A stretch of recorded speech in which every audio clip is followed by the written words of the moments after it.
আমরা যখন ছোট ছিলাম তখন 1 মাস মনসামঙ্গল বই পড়া হতো, তারপরে মনসা পুজো হতো। এখন আর সেই জিনিসটা চোখে পড়ে না। হ্যালো এভরিওয়ান, কেমন আছো সবাই? চলে এসেছি নতুন একটা ভিডিও নিয়ে। হ্যাঁ, এটা মনসা পুজো ছিল।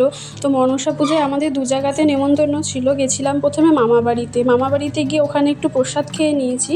তারপরে কিছুক্ষণ সবাই মিলে গল্প করে ওখান থেকে একটুখানি দূরেই আরেকটা বাড়িতে, পাড়ায় একটা দাদার বাড়িতে আমাদের পুজোর নেমন্তন্ন। মা মনসার মুখটা কি অপূর্ব সুন্দর হয়েছে, তাই না? এই যে দাদা আর বৌদিটা রয়েছে, এনাদের বাড়িতেই আমাদের নেমন্তন্ন ছিল। তো আমরা এখানে খাওয়ার জন্য কিছুক্ষণ দাঁড়িয়েছিলাম, তারপরে খেতে বসে গেছিলাম। খাবারে ছিল গরম গরম কচুরি, তার সঙ্গে ছোলার ডাল, খুব ভালো খেতে হয়েছিল। তারপরে ফ্রাইড রাইস আর আলুর দম, আর শেষ পাতে চাটনি পাঁপড় খেয়ে আমরা বাড়ি চলে এসেছিলাম। মা মনসা সবার মঙ্গল করুক। আজকের মতো এই পর্যন্তই। দেখা হবে নতুন একটা ভিডিও নিয়ে। ততক্ষণে সবাই ভালো থেকো। আর আমার ভিডিওটা যদি তোমাদের ভালো লেগে থাকে তাহলে লাইক, ফলো আর কমেন্ট করে আমার পাশে থেকো। টাটা।